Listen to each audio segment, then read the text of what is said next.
Hey, gorgeous world. Thank you for joining me. This is Conversational Nina. Today is part 2 of K-pop BTS. I'm actually very glad that I waited a week, almost 2 weeks to come to you about my BTS Part 2 because now they have won their AMAs. They've been nominated for a Grammy.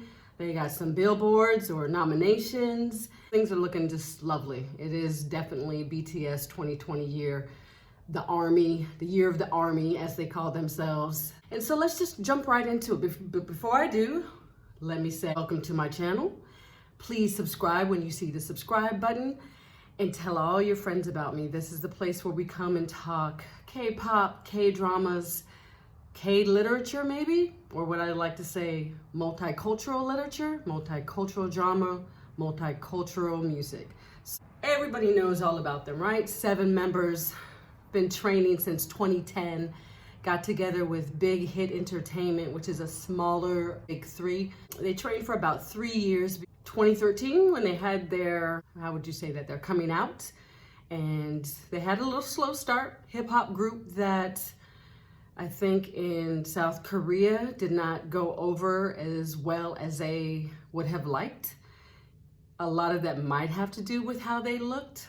Black appropriation coming there, or Black appreciation as they would like to say in South Korea, till 2015 with Mic Drop, which is what I opened up with, a little bit of that music.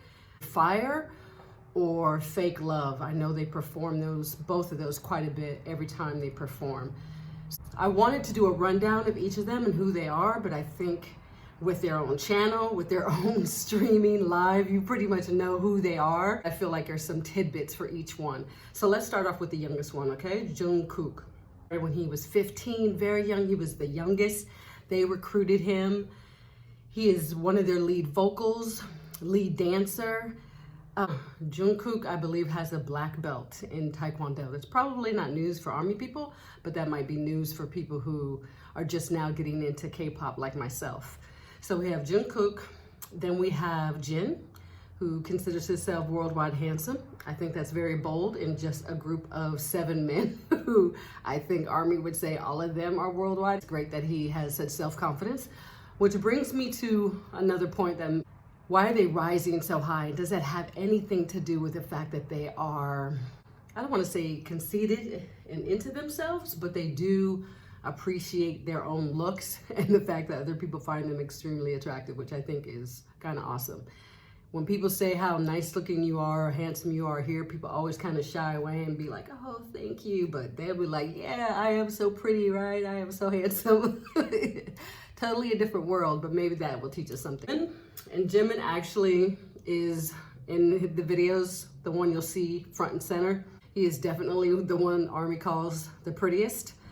And he has been dancing like J-Hope since he was very, very young. So he's been training for a long time. That's why it's so easy for him. You can see why he's one of the main leads, one of the main dancers, lead vocals. Interesting tidbit with him is that he may do a duet with Khalid. Khalid is a huge fan, so I think that's fun and promising.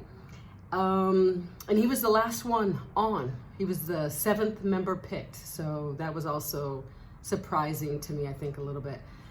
V, Taehoon, who I'm telling you, spot on, nice image of my nephew. He is also a front and center dancer.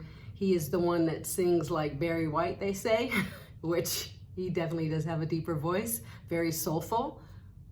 Another possible duet with him and Alicia Keys, so look for that. I think that would be amazing. Got 7 members speak English fluently, at least most of them. And it's just me personally, because I would love to hear them talk, and it kind of is after 7 years of touring to hear a translator still speak for them.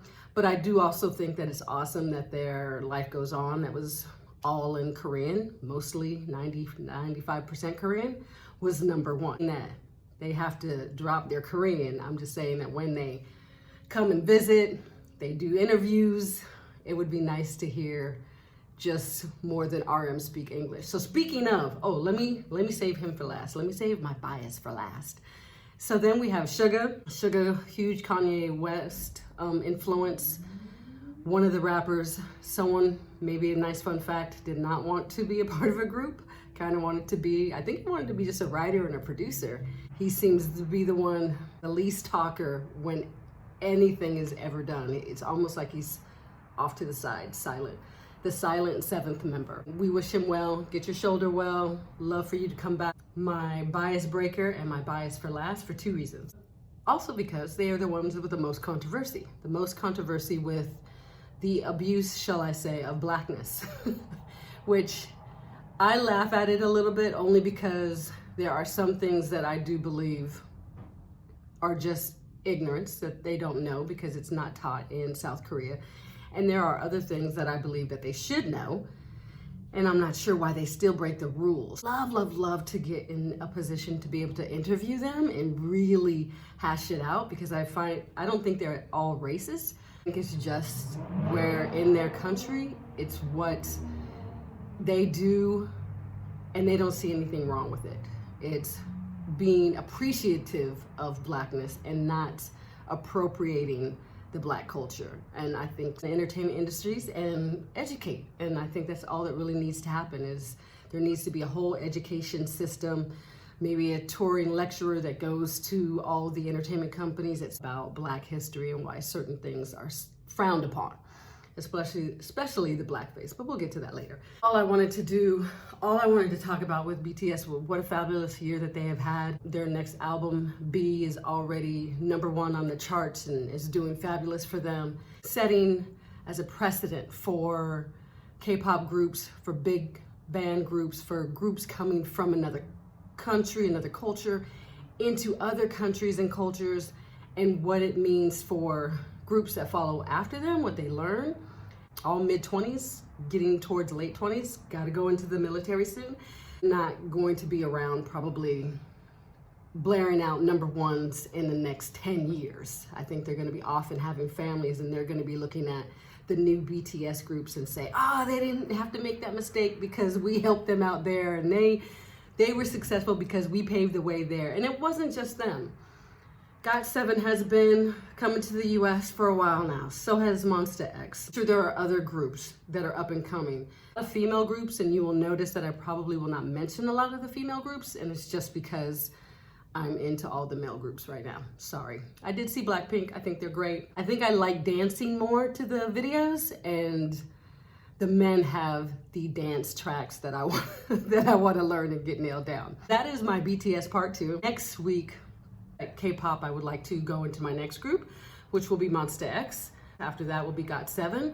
We'll introduce their members, their music, and what it means for them to be exploding at the same time as BTS. Being here, touring here on the heels of BTS, and see if there's any backlash. There's a lot of backlash against BTS because their army is so huge and they dominate their Twitter accounts, Instagrams, Facebook, just social media in general is just dominated by their fans. Also, I would love to get into cultural appreciation, appropriation. I know I've spoken about this several times, but I really will dial down into it. I think I'm gonna break it up into 3 parts with a beginning, middle, and end, and then hopefully be done with it.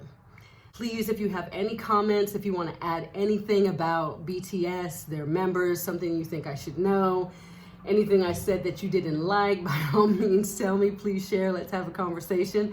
If you have any other K-pop ideas that you would like me to share, if you have ideas of how I can interview some of these K-pop idols, I would love that as well. But for now, I shall say mata amade until we meet again, and thank you so much for tuning in. Bye, guys.